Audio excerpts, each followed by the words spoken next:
저는 서울시 구로구에 거주하고 있는 50세 자영업자입니다. 최근 코로나로 인해 자영업에 대한 어려움을 많이 느끼고 있습니다. 그렇기 때문에 저는 안정적으로 연금처럼 수익을 창출할 수 있는 투자를 고민하고 있는데요. 특히나 절세와 관련해서도 궁금한 부분이 많습니다. 어떻게 하면 좋을까요? 라고 남겨주셨습니다. 두 번째 사연은 50대 투자자분이신데요. 자영업을 하고 계셔서 요즘 좀 힘드신 것 같아요. 그래서 좀 안정적인 투자를 만나보고 싶다고 하십니다. 거기에 절세까지 좀 보고 계시는 것 같은데요. 어떻게 하시면 좋을까요, 이사님? 네, 일단 뭐 사연자분의 이 사연 내용 일단 한번 리뷰를 좀 해드리도록 하겠습니다.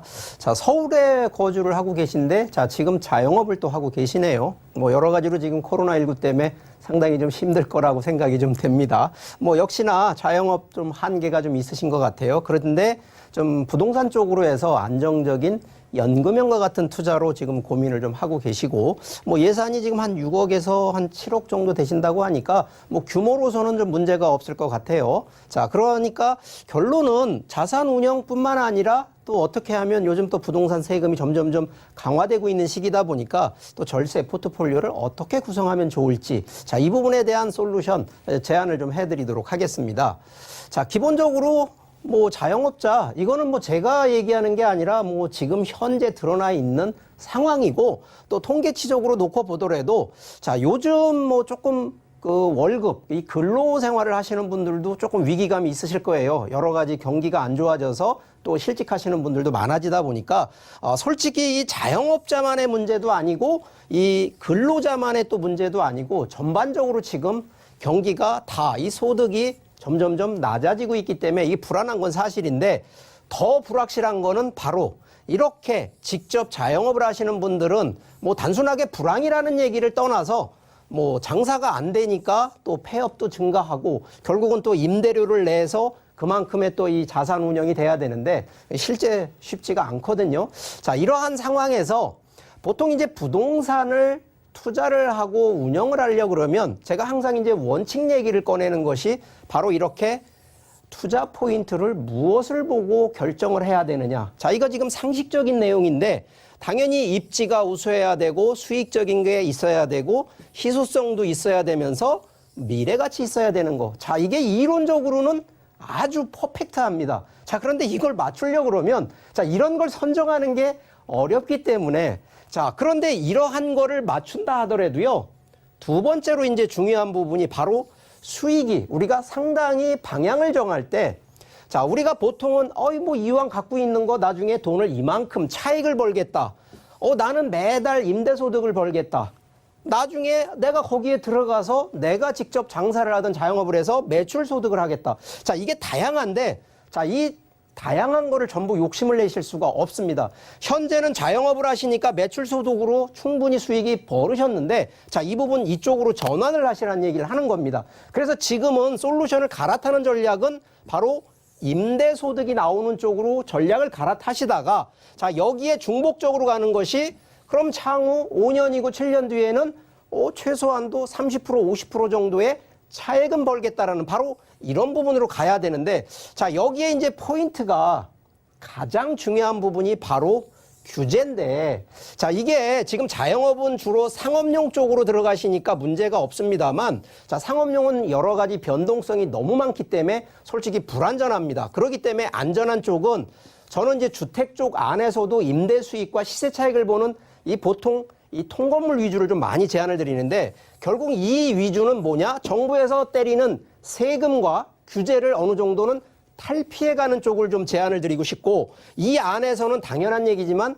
현금 흐름, 내가 지금 매출로 해서 돈을 못 벌기 때문에 부동산을 통해서 한 달에 얼마라도 단 300만 원이라도 월급처럼 받는 쪽, 이쪽으로 가야 되는데, 아시겠지만 세금까지 너무 중복으로 받으면 안 되지 않습니까? 그래서 이 부분을 좀 줄여주는 방법을 찾아드리겠다는 거거든요. 자, 제가 이게 지금 사진을 좀 보여드리는데, 이게 지금 현재 투자가 들어가고 있는 이 상품 유형들입니다. 자, 이 안에는요, 주택 안에는 아시는, 우리 일반적으로 많이 하시는 아파트. 자, 아파트도요, 분양하는 물건이 있고 기존에 매수하시는 기존 물건이 있거든요. 자, 그런데 요번에 분양하는 것도 아시지만 분양권이나 이런 걸 해서 전매로 해서 많이 투자들 하셨지만, 지금 요번에 5월 11일 이거 분명히 또 전매 제한 또 들어갔습니다. 이것도 서울권이 아니고 바로 수도권 그리고 지방의 도시권들은 이제 전부 전매 제한 다 들어가 있습니다. 결론은 분양권 이제 투자해서 상당히 수익 내기 조금 어렵거든요. 자, 그렇다고 해서 아파트도 지금 다주택자 걸리고 여러 가지가 지금 뭐 종부세부터 해서 상당히 걸립니다. 그러니까 이런 부분도 솔직히 지금 제가 아파트 쪽은 조금 빼놨는데, 자, 단독주택 안에서도 제가 항상 따지는 부동산 중에 이 복합 부동산이라고 합니다. 복합 부동산은 뭐냐면 토지와 플러스 건물이 같이 들어가 있는데, 자, 우리가 토지 투자하고 건물 투자하고는 별개로 보셔야 됩니다. 자, 그런데 지금 절세 전략과 현금으로 만들어내는 건 바로 이 건물 쪽에서 뽑아내는 거거든요. 자, 토지는 가볍게 가는 것이 5년 뒤에 얼마의 시세 차익이 되느냐 이 컨셉으로 가는 거고, 그렇기 때문에 주로 가는 게 역세권으로 간다라는 얘기를 드리는 겁니다. 그리고 지방권이 아니라 가능하시면 서울권에 역세권으로 들어가라는 얘기를 제가 반드시 얘기를 드리는 거고, 자, 그 중에는 단독주택도 토지와 건물이 있고 근생 건물도 토지와 건물이 있고, 바로 이러한 다중주택이라든가 우리가 보통은 주택으로 임대 놓는 바로 이런 통건물도 토지와 건물이 있는데, 자, 이런 유형별로 놓고 보면 결국은 이게 대부분 보면요, 주택으로 따져도 이게 1주택입니다.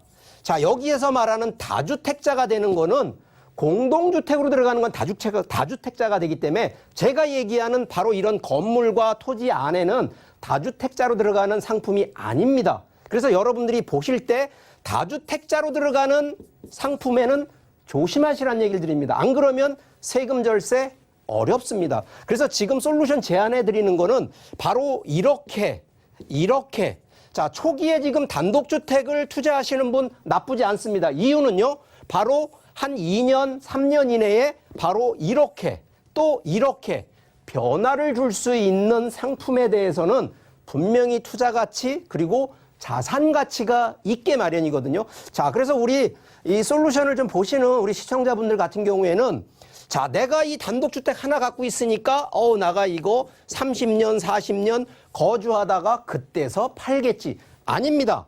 자, 부동산은요, 투자에 대한 상품으로 놓고 보면 변화를 주라는 얘기를 제가 꼭 드립니다. 그래서 지금 단독주택을 갖고 있는 분들이나 향후에 또 단독주택이 아니라 이런 근생건물 갖고 있는 분들은 반드시 보유하는 기간 동안에는 최대의 효율성, 특히 현금 흐름 만드는 임대 수익 창출하시다가 이렇게 변화를 주면 충분히 자산가치 되고요, 현금 흐름 가능하며 동시에 1주택 기준으로 만드시는 거기 때문에 세금 절세 반드시 확보된다는 점 강조드리니까 이런 점 꼭 명심하시고 투자하는데 도움이 되셨으면 좋겠습니다.